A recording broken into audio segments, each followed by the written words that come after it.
처음 설 때 떨렸는데 저 태영아부 영상 보고 나니까 떨림이 싹 사라지네요. 저희들 태영아부는 0세부터 그러니까 뱃속에 있는 아기부터 함께 예배드립니다.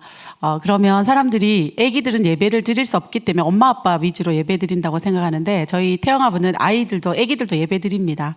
왜냐하면 0세에서 3세 때는 머리에 어떻게 들어가냐면 느낌으로 각인되거든요. 모든 것이 느낌으로 각인되기 때문에 생애 처음 맞는 예배가 즐겁고 행복하라고 저희들 예배 때 오시면 제가 북치면서 성경을 암송하고요. 딸랑이 돈 들고 그래요. 그래서 아이들이 아까 보셨던 영상에서처럼 북도 치고요. 그리고 그 드럼 스틱으로 자기가 두드릴 수 있는 모든 걸 두드리면서 성경 암송하고 있습니다. 찬양보다도 더 깊이 들어갈 수 있는 북치는 이유는 엄마 뱃속에서 들었던 엄마의 심장 뛰는 소리가 북소리하고 거의 유사하기 때문에 그러면 아이들이 너무너무 저를 잘 주목해서 봐요. 저는 우리 아이들이 얼마나 예배를 잘 드리는지 보여드리고 싶은데 영상을 찍은 게 없어가지고 정말로 부모님보다 더 집중해서 그리스도를 고백하는 걸 볼 수 있습니다. 오늘 하나님 앞에 기도하면서 저희들이 이때까지 저희들 이제 올 초부터 하나님께서 저희 태영아부 그러니까 학음복음화 메시지로요 창세기를 새롭게 주고 계시는데 저희 태영아부에서만 할 수 있는 것 우리 태영아부에서는 3대를 다루잖아요. 할머니, 할아버지, 엄마, 아빠, 아기. 그래서 3대를 하니까 저희 태영아부에서 저는 절대망대를 세우는 가문 한 절만 창세기 37장 11절. 자, 야곱이 그 시대에는 형들이 절한다. 이건 있을 수 없는 일입니다. 왜냐하면 족장 시대고요. 서열화된 시대인데 여기에서 절한다는 말은 경배를 뜻합니다. 하나님한테 예배하듯이 경배하는 거예요. 경배할 뿐 아니라 더 재밌는 사건은 눈치 보면서 계속 요셉을 섬겨야 되는 거예요. 그러니까 형들이 얘를 너무 미워하는데 야곱은 간직해 두었더라고 합니다. 간직해 두었다라는 말은 어떤 원어 성경에는 이렇게 되어 있습니다. 하나님의 말씀으로 마음에 두었더라고 되어 있습니다. 그렇게 했는데 절대망대를 하나님께서 제가 이번 그러니까 현장의 얘기를 좀 하려고 하는데요. 엄마 아빠가 다 두 분이 자살하신 사람을 만났어요. 자, 그런데 어려서 복음 받았지만 아직까지 자기가 매일 기도도 잘 안 되고 흔들려요. 그런 분 만나면 뭐라고 얘기하시겠습니까? 두 번째, 메시지 받고 나서 제가 이제 신방을 다니는데 엄마들이 하는 말이 있어요. 듣는데 이게 될까? 라는 의심을 가지고 계속 듣게 된다는 거예요. 그리고 또 있습니다. 늘 자주 듣는 말이 있어요. 현장에서 어떤 문제가 생겼을 때 어떤 사건을 접했을 때 분명히 아는데 왜 그 순간에 적용이 되지 않을까요?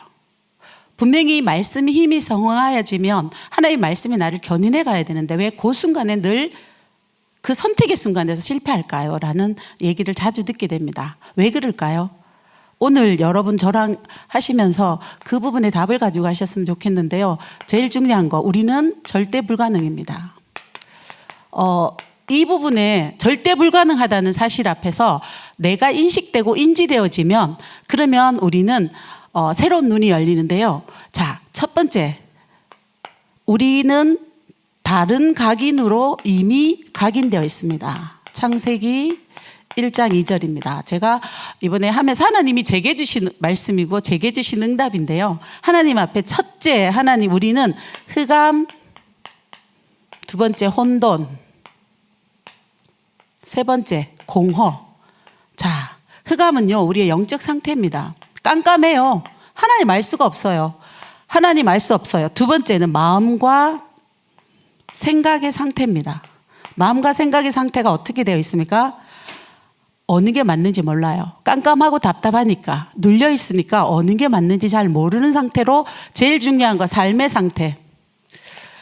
제가 이번 이 공허가 어떻게 따라다니냐 꼬질꼬질한 삶에 대한 허무함 이런 것들이 한 번씩 훅 하고 들어와요. 분명히 난 하나님의 자녀인데 나는 복음 전하고 있는 전도자인데 왜 그래서 제가 표현을 그렇게 붙였습니다. 이름을 꼬질꼬질한 허무함. 이게요 삶에 훅 하고 치고 들어옵니다. 흑암이 우리는 이렇게 다른 각인되어진 상태로 이미 각인되어서 태어납니다. 왜냐? 하나님 창세기 3장 상태에서 죄악 중에 태어나기 때문에 그렇습니다. 두 번째, 다른 뿔이 있습니다. 우리는 다른 뿔이 있어요. 창세기 3장 3절로 5절에. 자, 하와가 어떻게 말합니까? 3절에서 이렇게 말합니다. 뭐라고 말하는 줄 아세요? 분명히 창세기 2장 17절에 하나님이 선악을 알게 하는 나무의 실과는 먹지 마라. 예전엔 정령 죽으리라고 했습니다. 근데 하와가 뭐라고 얘기하는 줄 아세요? 만지지도 말고 먹지도 마라. 뭐라고요? 원래 없던 말 하나 나왔죠. 만지지도 마라. 만지지도 말고 먹지도 마라. 죽을까 하노라 됐습니다. 자, 벌써 뭘 덧붙여요? 자기 생각을 덧붙입니다. 자기 생각을 덧붙였어요. 말씀을 말씀으로 믿지 않고요. 자기 생각을 덧붙이니까 말씀이 어떻게 돼요? 죽을까 하느라가 돼요. 반드시 죽는다 그래요. 그럼 사단이 그 틈을 그냥 둘까요? 뭐라고 합니까? 반드시 죽을 거라고 했는데 아니 결코 죽지 않는다고 말합니다. 그랬더니 우리의 상태가요 어떻게 됩니까? 나와 상관없이 하나님을 대적하는, 즉 하나님처럼 나도 모르게 살고 있습니다. 이게 다른 뿔이에요. 하나님 말씀에서 분명히 그렇게 되면 뭐가 안 되냐면 지난 화요 집회인가요? 새가족 때 목사님이 내 생각으로 말씀을 받으면 뭐가 안 되냐? 갈라디아서 2장 20절이 될 수가 없다고 하셨어요. 순종할 수 없는 상태로 이미 우리는 뿌리 내려져 태어납니다. 끊임없이 싸워야 돼요. 그러다 보니까 제 상태가요. 여러분 여기 있는 분은 그렇지 않을 겁니다. 저는요. 제 이제 삶의 체질, 제가 이번에 제일 많이 제 스스로 보면서 내 체질이 이렇구나. 첫 번째. 우리는 재앙지대를 찾아서 전도하라고 합니다. 그런데요, 내가 재앙지대예요. 저는 제 자신이 재앙지대더라고요. 어떻게 해요? 항상 제 생각, 어떻게 보면 제 기준, 내 입장, 내 사정이 먼저예요. 항상 그래요. 그러다가 기도 끝나고 조금 아니지. 저녁에 특히나 언제요? 밤에 잠들 때 이때는 내 생각이었어. 그리고 또 내가 현장 가서 나는 지금 전도하고 있어 라고 각성되어 있으면 조금 나아요. 근데 집에 들어오면 어때요? 아이들하고 삶을 나누고 가족들과 같이 있을 때는 그냥 내 입장, 내 기준, 내 생각, 내 사정이 먼저 보입니다. 여러분 안 그러신데 저는 그렇더라고요. 그래서 내가 재앙지대구나. 내가 지금 재앙지대로 분명히 하나님의 자녀인데 그렇게 살고, 그리고 또 더 중요한 거, 제가 사각지대예요. 내 영적 상태와 마음 상태가, 그리고 삶의 상태가 이미 다른 각인과 다른 뿌리로 내려져 있으니까 삶의 체질 자체가 나도 모르는데 재앙지대로, 그리고 더 중요한 거 사각지대입니다. 분명히 내가 답을 갖고 있어요. 근데 문제가 딱 들어오면 뭐가 안 보이는 줄 아세요? 답이 안 보입니다. 이렇게 먼저 당황부터 해요. 아니면 불안부터 하든지 낙심부터 딱 합니다. 하다가 아니지 그러면서 더 중요한 거, 나만 왜 이렇지? 그러고 딱 보면 다른 사람 너무 잘하는 것 같아요. 비교의식이 딱 들어오면 그 다음에 따라오는 거 있습니다. 흑암이 딱 와요. 와가지고는 뭐라 합니까? 야, 참 그렇지. 그러면서 이 사는 게요, 하나님이 주시는 평안과 행복보다는 사는 게 고통스럽습니다. 너무너무 이 문제는 안 끝날 것 같으니까 어떤 마음이 들어요? 죽음하고 먼데도 그런 생각이 훅 하고 들어옵니다. 순간이죠. 저는 그렇습니다. 그러다가 또 그러면요, 반드시 이미 정신 문제는, 이미 영이 눌린 상태는요, 마음과 생각의 정신 문제는 올 수밖에 없어요. 그렇게 되면 실패가 아니고 실패의식으로 자리 잡고 있는 너무 많은 것들을 하루 종일 너무 많이 발견할 때가 있습니다. 그래서 결론을 나는 절대 불가능한 상태구나. 나는 안 되구나. 그래서 제가 부모님이 어릴 때 자살하는 그분에게 얘기한 게 있어요. 제가 한 분만 한 분만 내 스스로 목숨을 끊는 자살했어도 어마어마한데, 미안하지만 당신은 군대 귀신이하고 싸워야 된다. 그냥 우리는 가문에 영적 문제가 있습니다. 우리 가문에는 오래된 가문의 영적 문제가 있고 해결할 된 문제가 있습니다라는 얘기들을 많이 합니다. 그러면 여러분들은 그냥 이 흑암은 쉽게 끝날 거라고 생각하시는데 아닙니다. 군대 귀신이 들어온 겁니다.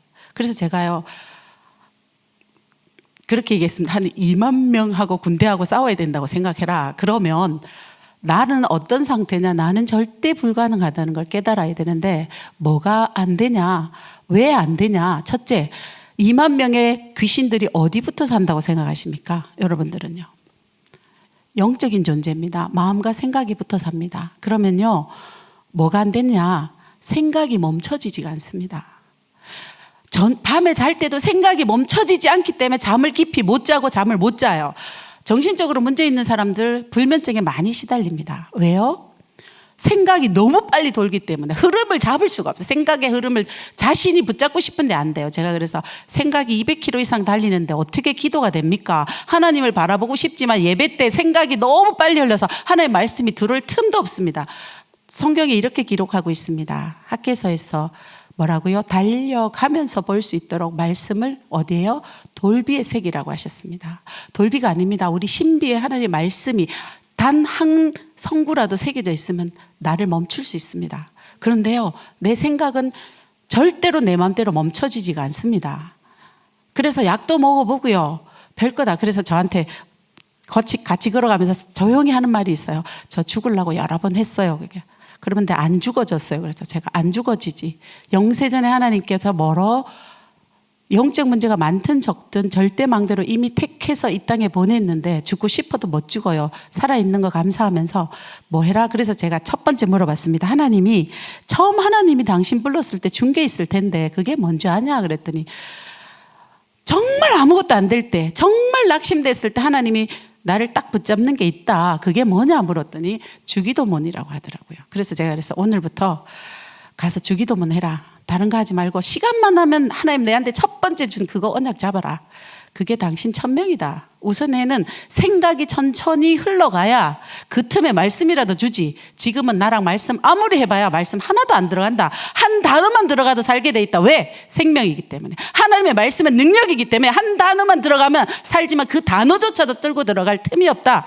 생각을 천천히 가게 하자. 우리 어른들이 그러잖아요. 생각으로는 귀하집을 12채도 더 짓는다고. 하루 동안 여러분 세계를 몇 번 다니십니까? 그게 기도가 되면 되는데 기도가 아닌 딴 생각으로. 제일 먼저 제가 그러면서 절대망대하면서 목사님이 핵심에서 이 얘기 하시더라고요. 감사를 넘어 감격이라고 하시는데 그게 너무너무 저에게 크게 다가왔어요. 그렇지, 나는 하나님께서 하나님을 알 수 있는 단어, 하나님이 내게 해주신 걸 알 수 있는 단어, 그리스도를 내게 주셨구나. 내가 이 그리스도를 알고 누릴 수 있는 사람이 됐구나 라고 생각하니까 너무너무 감사한 거예요. 이게 구원이라는 것을 어떻게 전하지? 이 어마어마한 구원을 어떻게 말하지? 사람들이요, 왜 괴로운 줄 아세요? 자기 생각이 안 멈춰서 괴롭습니다. 안 돼요. 시속 200km 이상이 뭡니까? 2000km 이상. 제가 2만 군데라서 당신 생각은 200km 이상 날아다닌다. 그 사람이 맞대요. 그러면서 제가 이 말씀 했거든요. 너 다른 각인데 있어. 이미 이거야. 그리고 자꾸만 말씀을 나도 모르게 내 생각으로 받고 있어. 그리고 내 속이 재앙지대야. 이미 내가 재앙지대인데 나를 보고만 하는 게 우선이다. 내가 살아야, 그래야지 하나님이 내게 주신 렘넌트도 살리고 내 가정 안에 생명의 빛도 임할 수 있다는. 그래서 그러면서요, 제가 하나님은요, 많이도 안 하세요. 딱 한 명, 절대망대로 설 딱 한 명 불러가지고 가문 살리고 나라 살리고 완전히 시대를 살리는 그 증거를 저희들 오늘 같이 나누려고 합니다. 그게 누굽니까? 하나님이 증인으로 세워주신 절대망대 한 사람입니다. 하나님은 한 사람으로 시작하셔요. 누굽니까? 우리가 잘 알고 있는 아브라함입니다. 아브라함 한 사람 딱 불렀습니다. 세상 방법은 뭡니까? 어마어마한 힘 있는 사람이 서가지고 조직을 세워가지고 막 밀고 나가는데요. 하나님은 한 명 딱 절대망대 하나 딱 세우십니다.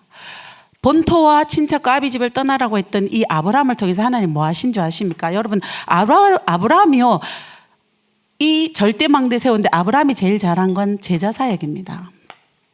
오늘 하나님께서 한 가문을 통해서 어떻게 망대를 이루어 가시는지를 함께 나눌 건데요. 하나님은 아브라함을 통해 아브라함이 제자 사역을 얼마나 잘하냐? 창세기 14장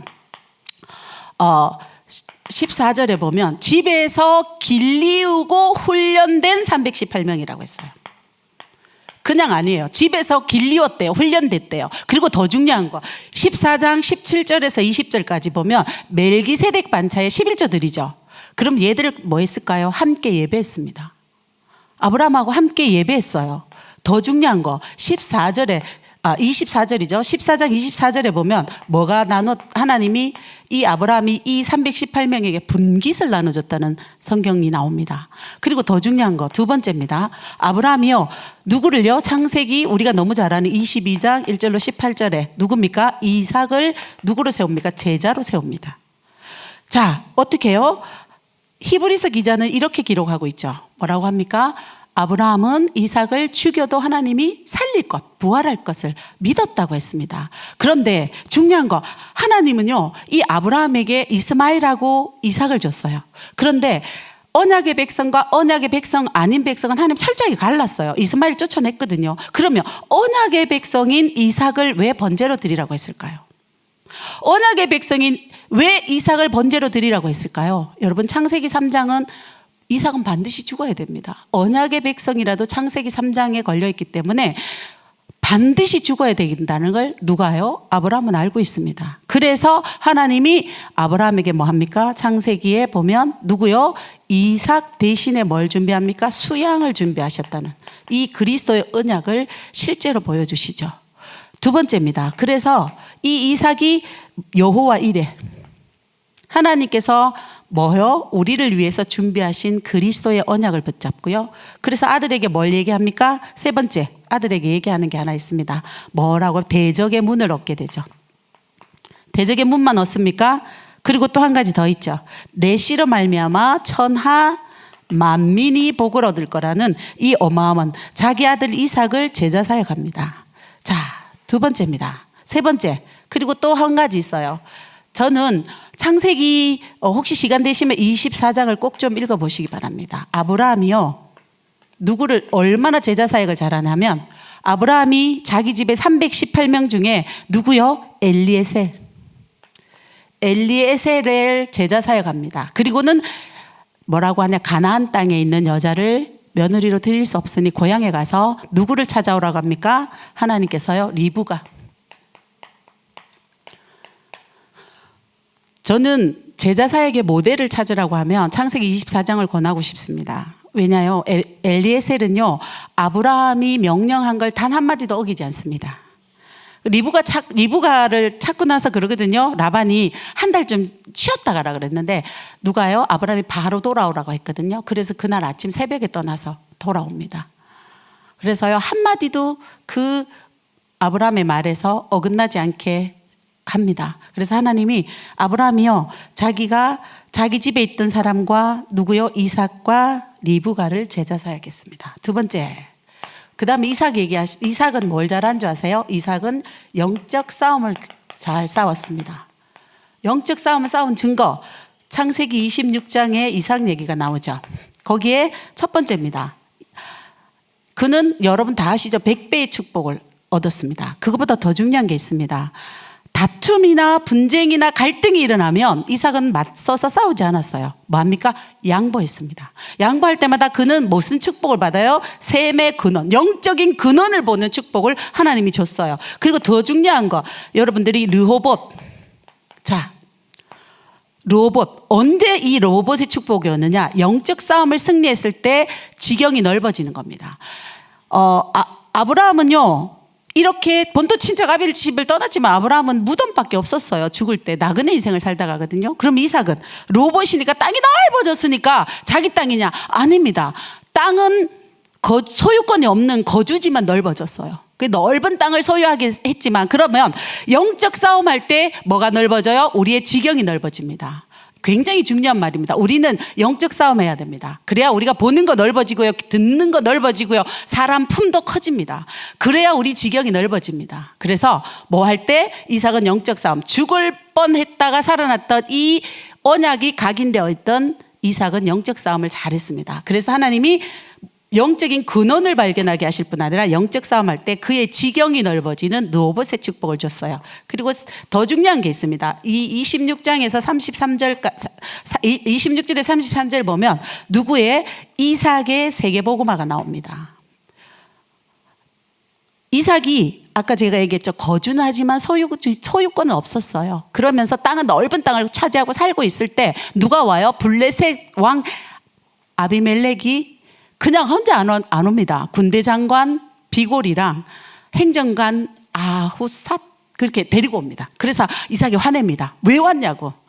그랬더니 이 아비멜렉이 뭐라고 하냐면, 우리가 28절에 이렇게 기록하고 있습니다. 우리가 여호와 하나님이 너와 함께 하는 것을 우리가 분명히 보았다. 그리고 29절에 그렇게 뭐라고 하냐면, 너는 여호와 하나님께 복받은 자다, 복을 받은 자다라고 합니다. 그러면서 뭐 하자 합니까? 화친하자고 합니다. 이삭은 그러면서요, 그러면 그 다음 하나님께서 이삭에게도 또 중요합니다. 이삭은 이때도 누가요? 에서와 야곱, 언약과 언약밖에 백성을 하나님 가르셨어요. 그런데 이 야곱은 이름처럼 살죠. 야곱이라는 이름 뜻이 뭔지 아십니까? 다 알신 발 뒤꿈치를 잡은 자, 남의 발목을 잡는 자. 얼마나 나쁜 이름이에요. 남을 사기치는 자, 속이는 자. 그런데 이 사람이 이스라엘이 됩니다. 우리가 이스라엘이라는 이름은 어떤 이름입니까? 하나님과 겨루어 이겼다. 즉 예수 그리스도의 이름 붙잡고 하나님께 나가면 하나님이 우리에게 저주시는 이름, 그 이름을 우리에게 주셨어요. 그래서 여러분 예수 그리스도 이름 붙잡고 하나님께 나가시면 하나님을 이기는 이름을 우리가 받았는데요. 그런데 야곱은 어떤 사람입니까? 언약 가문, 절대 망대 아브라함을 통해서 태어난 언약 가문의 사람입니다. 더 중요한가? 태중에서 뭘 받았습니까? 언약 받았습니다. 큰 자가 작은 자를 섬길 거다. 지금 저희들 태영아부 랩런트 보셨죠? 태중에서 랩런트라고 명명된 아이들이 자라고 있습니다. 태중에서 랩런트라고 명명되어져서 하나님이 파송된 아이들이 자라고 있어요. 여러분 그 아이들이 살아갈 시대가 얼마나 다를지를 저는 성경을 보면서 매번 확인합니다. 그러면서 하나님이 저에게 너무너무 확신을 주시는데요, 너무 감사할 때가 많거든요. 근데 이 야곱이 어마어마한 가문에서 태어났는데 얘가 뭘 모르냐면 내가 누군지 몰라요. 내가 누군지를 모르니까 야곱이 어떻게 합니까? 가만히 있어도 자기는 장자권의 축복이 자기한테 옵니다. 왜요? 하나님이 그렇게 언약을 줬다니까. 그렇게 장자와 장자권의 축복을 어떻게 해요? 가로채죠. 가로챕니다. 그러니까 에서가 그냥 둡니까? 죽이겠다고 달려들죠. 그랬더니 야곱은요, 자기가 누군지 몰라서 20년 동안 안 해도 될 고생 어마어마하게 합니다. 진짜 많이 하거든요. 그랬더니 어디로 갑니까? 얘 야곱은 어떤 사람이 집돌이에요. 집돌이가 제일 싫어하는 게 뭔지 아세요? 어디서 사는 거냐면 어디 노숙하는 거 싫어해요. 근데 얘는 지금 어디 갔어요? 노숙을 하게 됐어요. 노숙하니까 불안하고 무섭고 겁나요. 불안하고 무섭고 겁날 때 그날 너무 불안하니까 돌 베고 자는 거예요. 그때 하나님이 베델로 그에게 오십니다. 언약으로 오세요. 보좌의 축복 보여주고요, 네가 반드시 평안하게 이렇게 돌아올 거다 그럽니다. 그랬더니 야곱이 어때요? 아직 지가 누군지 몰라. 그렇게 너무 좋아. 그러니까 아내들 서원도 합니다. 내가 여기다가 돌아오면 하나님 집을 짓고 막 그렇게 자, 그러면서 또 이 너무 재밌어요. 저는 야곱이 저 같아가지고 야곱 얘기하면 너무 재밌습니다. 그리고 세 번째, 그런데 얘가 뭐라고 해요? 남의 거 가로채고 약간 사기치고 남의 뒷목 잡는데 자기보다 더한 사람을 만나죠. 현장 가서 라반을 만납니다. 라반이 어쩝니까? 결혼 사기쳐요. 그리고 또 뭐예요? 품삯도 사기칩니다. 그래서 얘는 21년 동안 엄청나게 고생하면서 뭐 했습니까? 노력하고 애쓰고 열심으로 경제 회복했습니다. 경제를 획득했죠. 획득했는데 아직까지 야곱이잖아요. 그래서 어떡합니까? 야반도도 아저씨 몰래 도망 나옵니다. 얘기하고 나와도 되잖아요. 근데 몰래 와요. 몰래 딱 옵니다. 왜 이랬을까요? 더 중요한 거, 네 번째. 누가요? 에서가 어떻게 소식을 들으니까 400명의 군사를 데리고 온대. 그래서 성경이 뭐라고 돼 있는 줄 아십니까? 마음이 답답했다고 돼 있습니다. 영적으로 완전 눌린 거예요. 너무 무서워요. 왜? 에서는 들사람이라고 기록되어 있습니다. 사냥 잘해요. 자기가 어떻게 형한테 잡아서서 어쩌면 죽을지 이게 다 보이는 거예요. 아는 게 제일 무섭거든요. 너무 무서워가지고 야곱이 이게 물질 보내고 이거보다 더 재밌는 게 하나 있어요. 야곱이 얼마나 저하고 비슷해요. 저하고 비슷한 게 어떻게 비슷하냐면 첫 번째 어떻게 하냐면 보낼 때 이렇게 보내요. 두 여종이 낳은 애들부터 딱 보냅니다. 그 다음에 자기 누구요? 레아와 라헬 있죠. 레아가 낳은 애부터 딱 보내고요. 마지막으로 누굴 보냅니까? 라헬과 요셉을 딱 보내요. 그렇게 보내놓고는 완전히 이제 어떻게 해요? 완전히 하나님께서 그를 홀로 남깁니다. 홀로 남기는데 완전한 노바디 나싱 상태가 되는 거예요. 거기가 바로 약복강입니다. 야곱이 내가 누군지 몰랐을 때 열심히 살고 최선을 다해 살고 노력해서 살았던 모든 게 뭐예요? 인본주의입니다. 하나님 인도를 전혀 안 받았어요.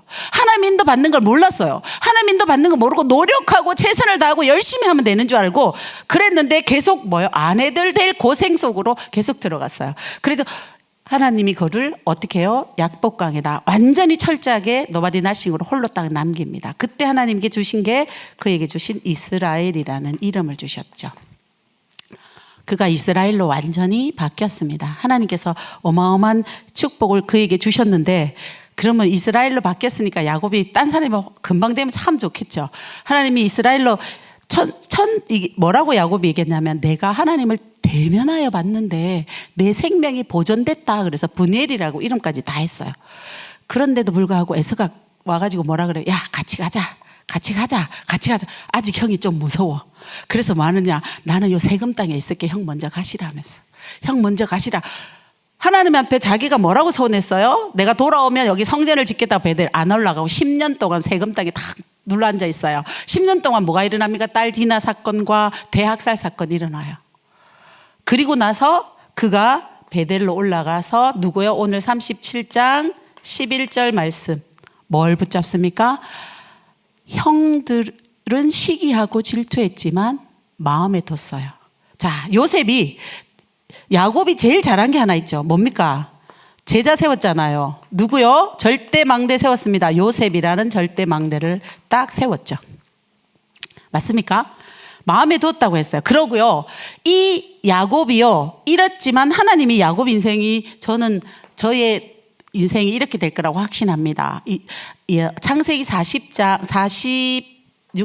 30절에 보면 뭐라고 야곱이 말하냐면 요셉이 총리된 걸 직접 봐요. 그래서 나는 지금 죽어도 족하다 이럽니다. 지금 죽어도 나 지금 죽어도 여한이 없다 이 말을 합니다. 그러면서 야곱이 누구에게요?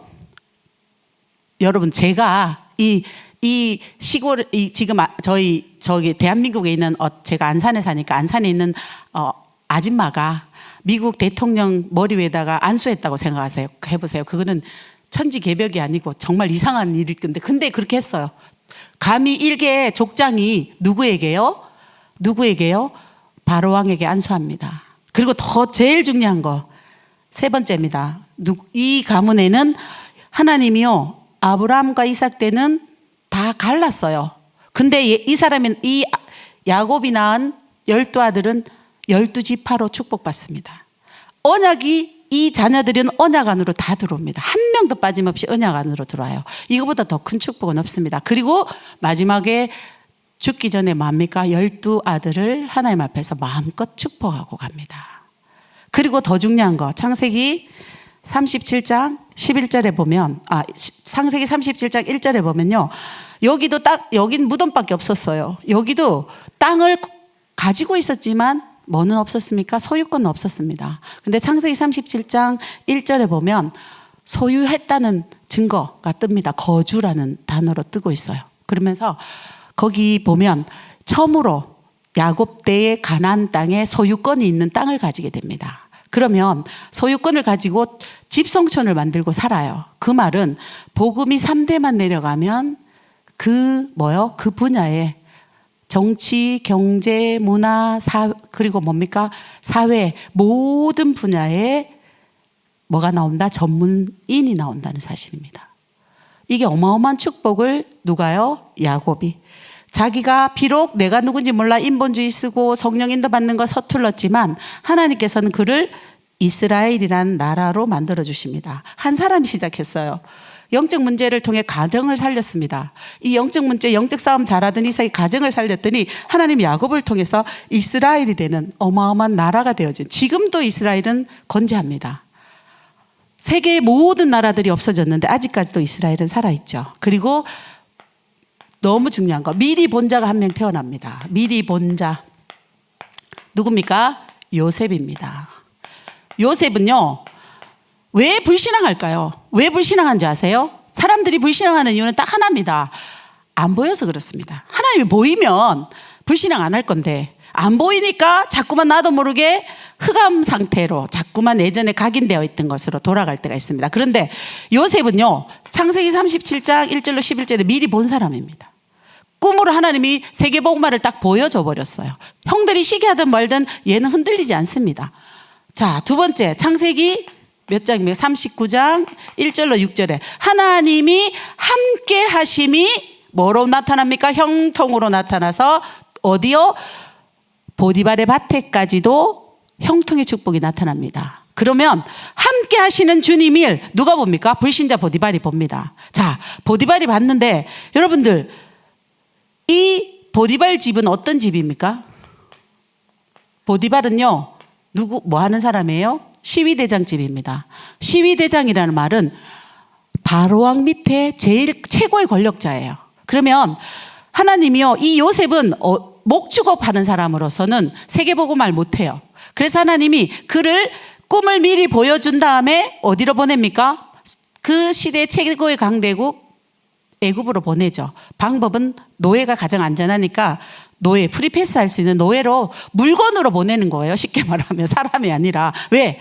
이 족장 시대의 이 야곱 가지고는 여기 들어가지도 못해요. 문 통과도 못해요. 그러니까 하나님께서 어떡합니까? 그를 이렇게 보냈는데 더 중요한 거, 여기서 뭘 배운다고요? 농업 배우죠. 농업 배우면서 사람 쓰는 것, 인력 배치, 그리고 뭐게? 경제 흐름, 저장 방법, 이거 배우는데 더 중요한 거, 보디발 집에는 뭐가 많이 들어왔겠습니까, 여러분들? 상납이 어마어마하게 왔겠죠. 애굽 전 지역에 있는 특산품, 제일 좋은 거 다 왔겠죠. 다 받는, 어디예요? 총무라는 자리에 앉아 있습니다. 뭐든지 다 알아요. 그릇 준비하는 시간에 얘가, 요셉이 뭐 해야 돼요? 2, 3, 7, 5천 종족, 그 시대의 애굽을 모든 나라를 경영해야 돼요. 경영하려면 그릇 준비해야 되니까 하나님이 보디발 집으로 직통으로 딱 보내시죠. 두 번째는 재밌는 거, 성경의 창세기 40장 23절이죠. 누가요? 술 맡은 관원장이 그를 잊었더라. 잊어야 돼요. 왜? 너무너무 나가고 싶어하지만 잊어야 됩니다. 2년 동안 뭘 배웠겠습니까? 바로왕하고 상대해야 돼요. 바로왕은요, 초인류 강대국입니다. 나라는 몇 개의 언어를 썼을까요? 이 사람 바로왕은요, 언어 배워야 되고요, 외교 배워야 되고요, 각 나라마다 특산품 배워야 되고요. 왜요? 전 세계랑 뭐 해야 될게요? 물물 교육해야 됩니다. 그래서 정치만 배운 게 아니라 모든 걸 어디서요? 2년 동안 다 배울 수 있는 하나님이 그거 준비시킨 거예요. 그릇 준비시킨 거. 여러분 랩넌트 키우시죠? 전 태영 엄마 아빠들은 꼭 얘기합니다. 랩넌트 키울 때 랩넌트니까 특별한 대우하려고 생각하지 마라. 왜? 하나님께서 준비한 속으로 들어가야 되는데 그것이 인간이 보기에는 고생길처럼 보일 수도 있다. 인간이 보기에는 너무너무 어려운 고난길처럼 보일 수도 있다. 아니다. 하나님께서 그 시간이 없었다면 보디발은 어디에 갈 수가 없을까요? 자, 번호가 창세기 41장 38절에서 뭐라고 합니까? 하나님이 함께하는 걸 누가 봅니까? 왕이 봅니다. 바로 왕이 봐요. 근데 여러분 창세기 41장 38절이 뭔지 아세요? 추천서입니다. 얘가 뭐를요? 바로 왕이 총리로 추천하는 추천서가 뭐예요? 추천하는 말이 여호와의 신에 이만큼 충만한 자를 내가 못 봤다는 겁니다. 얘는 좀 전에 뭐였어요? 성추행범으로 감옥에서 나온 사람입니다. 애굽의 기반이 아무것도 없어요. 몸 홀홀 단신 몸밖에 없습니다. 그런데 이 전 세계를 아우르고 있던 헤스피리아 제국대학을 통해서 뭐요? 모든 세계 정보를 모았던 바로 왕이 추천사를 뭐라고 합니까? 여호와의 신에 이만큼 감동된 애를 내가 못 봤다. 자, 여기서 배웠던 모든 것이 뭐가 돼요? 바로 왕의 마음을 시원케 하는. 여러분 성경을 자세히 읽어보십시오. 얼마나 농업 정책, 외교 정책. 여러분 아이고. 자, 시간이 다 됐네요. 안 되겠다. 여러분 보면 정말 재밌어요. 왜냐하면 저는 성경보다 재밌는 책을 본 적이 없어요. 전 책을 되게 좋아합니다. 제가 영적 문제가 많아갖고 전 책을 좋아하는데 성경보다 재밌는 책이 없어요. 왜냐하면요, 한번 생각해 보세요. 하나님께서 이 애가요 왕에게 뭐라고 하면, 그때는 지방 분권 시대예요. 호족들이 굉장히 힘이 셌어요. 그런데 마지막으로 얘가 딱 쌀 팔면서요 절대로 공짜로 안 팔아요. 그럼 마지막에 한 7년쯤 되니까 어떻게 돼요? 팔 게 없어. 그럼 너를 팔아. 너를 어떻게 팔아? 너 자신을 팔아. 애굽 왕에게 팔았어요. 그럼 거기 있던 호족들도 왕족들도 다 애굽 왕에게 팔아요. 그럼 노예를 만들었다는 거 아닙니다. 중앙 집권식 왕권을 완전히 강화하는 어마어마한 일을 했어요. 그러니까 바로 왕이 뿅 간 거예요. 그러니까 뭐래요? 너를 여호와 신이 함께 하는구나. 내가 추천서를 그렇게 해서 총리가 되어집니다. 그러면서 창세기 45장 1절 5절에 하나님께서 미리 본 자죠. 자기를 미리 보냈다고 얘기합니다. 자기 입으로 얘기하죠. 하나님이 나를 미리 보냈어. 왜? 애굽을 통해 전 세계 살리기 위해서. 두 번째 뭡니까? 더 중요한 거 있습니다. 요셉을 통해서 메시아 오지 않았습니다. 유다 지파를 통해서 메시아가 와야 돼요. 그렇기 때문에 형들의 렘넌트, 자녀들, 거기 렘넌트라고 성경이 기록되어 있습니다. 를 키우기 위해서 나를 먼저, 즉 메시아 가문을 보존하기 위해서 자기를 미리 보냈다는 어마어마한 사실을 미리 본 자입니다. 지금 우리 렘넌트들이 이런 렘넌트들이 크고 있습니다. 지금 우리 태영아부에서는 이런 렘넌트를 키우고 있습니다. 기대해 주십시오. 그러면 결론입니다. 자, 그럼 어떻게 해야 될까요? 이 어마어마한 축복을 하나님이 주시면서 하나님이 딱 한 개만 원하십니다. 요셉이 매일 오늘밖에 못 살았거든요. 오늘 사십시오. 과거의 상처에도 묶이져 있지 말고, 미래에 오지 않은 미래의 염려나 불안에도 묶이지 말고 오늘을 사십시오. 하나님께서는요 우리에게 오늘 네가 예수로 평안하냐? 하나님이 주시는 건 평안과 기쁨과 행복과, 하나님 왜요? 그 이름이 임마누엘이라고 하셨기 때문에. 그러면 오늘 뭐 하면 되느냐? 정말로 내 삶의 주인이 그리스도가 맞다면 우리는 일심으로 전심으로 지속해서 오늘 하나님께 집중해야 됩니다. 아침에 일어나면 내 인생의 주인 되시는 그분 앞에 내가 힘달라고 해야 됩니다. 왜요? 나는 절대 불가능하기 때문에. 나는 절대로 불가능한 상태이기 때문에 하나님이 나한테 힘 안 주면 오늘을 살아낼 수가 없어요. 그래서 하나님이 제일 아침에 눈 뜨면 뭐해라? 힘 주세요. 두 번째 뭡니까? 낮에 갈 때 모든 것 하나님과 함께 보게 해주세요. 나 혼자 보면서 내 생각대로 또 재앙지대로 사각지대로 들어가지 않도록 모든 것 주님 나를 완전히 주정해달라고. 그리고 저녁엔 자면서 생각하셔야 됩니다. 아, 내가 오늘 하나님께서 이럴 때 놓쳤구나. 야, 다시 하나님은 딱 우리에게 뭐요? 하나님을 일심으로 전심으로 지속해서 나를 바라봐라. 왜? 안 그러면 어마어마한, 우리 가문에는 장애우가 하나 있습니다. 죄송합니다. 그러면 군대 귀신하고 싸우셔야 됩니다. 우리 집엔 알코올 중독자가 있습니다. 군대 귀신하고 싸우셔야 됩니다. 그거 그냥 두고 가시겠습니까? 저는 권사님, 장로님들에게 여쭤보고 싶습니다. 우리 아이들한테 대로를 수축해주고 우리는 편집 설계 디자인을 통해서 뭐예요? 이거 다 청소하고 가야 되지 않겠습니까? 그래야 렘넌트들이 마음껏 세계복음을 향해서 달려가지 않겠습니까? 그러면 삼집중, 그리고 더 중요한 거, 하나님이 우리에게 주신 방법이 있습니다.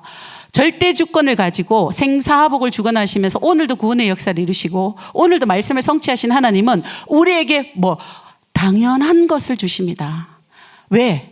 필연적인 과정, 이 과정이 없었다면 요셉이 어떻게 세계복음을 합니까? 그래서 절대적인 응답 속으로 들어가라고. 그래서 하나님은 우리에게 3응답을 준비하고 계시는데요. 자, 당연하고 필연적이고 절대적인 과정으로 하나님께서 우리에게 주신 거라면 그리스도 이름으로 문제, 갈등, 위기 오면 항상 그리스도로 답내야 됩니다. 그리스도로 순간순간 답내면 이게 뭐가 됩니까? 우리의 무기가 됩니다. 사단의 견고한 진을 해파하는 하나의 무기가 돼요. 그러면 3체질은 3세팅이죠. 3세팅은 저절로 됩니다. 앞으로 21세기는 어떤 세계 시대다? 완전히 4차 산업 시대는 미디어 시대라고 합니다. 한 사람이 플랫폼이 되지 않으면 살아남을 수 없는 시대에 우리는 이미 3세팅을 통하여 하나님의 멀어요 플랫폼으로, 하나님의 파수망대로, 하나님의 안테나로 우리는 세팅해서 렘넌트를 키우고 있습니다. 그래서 하나님께서 오늘을 여러분들 망대, 절대 망대로 여러분 한 사람 한 사람을 하나님이 부르셨고요. 한 사람 한 사람을 하나님께서 여러분 시작하셨습니다. 언약을 어디에 두십시오? 하나님께서 어디에 두었더라? 마음에 두었더라. 매일매일 하나님의 언약을 두는 시간을 매일 가지십시오. 그래서 하나님 딱 한 가지만 요즘 전도자 유목사님을 통해서 한 가지 얘기하십니다. 오늘 살아라. 오늘 3집중, 3응답, 3세팅으로 살아라. 그 응답이 각 가문마다 가정마다 시작되셔서 절대 망대 세워가는 1000대까지 보증하셨거든요. 그 축복을 시작하시기 바랍니다.